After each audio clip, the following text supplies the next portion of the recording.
como copiar link do canal do YouTube pelo celular.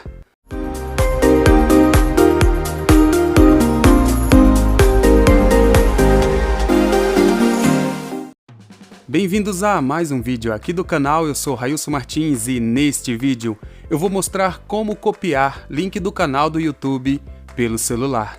Mas antes de tudo, se você é novo por aqui, aproveita a oportunidade e inscreva-se no canal.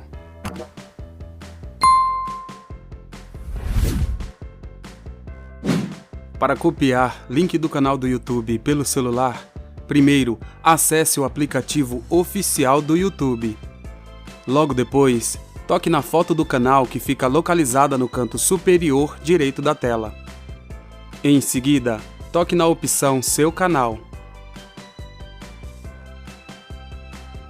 Logo depois, toque nos 3 pontos que fica localizado no canto superior direito da tela.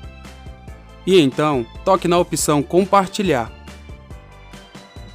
E em seguida, toque na opção Copiar link.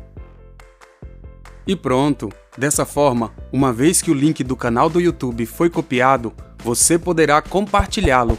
Quem gostou, curte, compartilha, se inscreve no canal.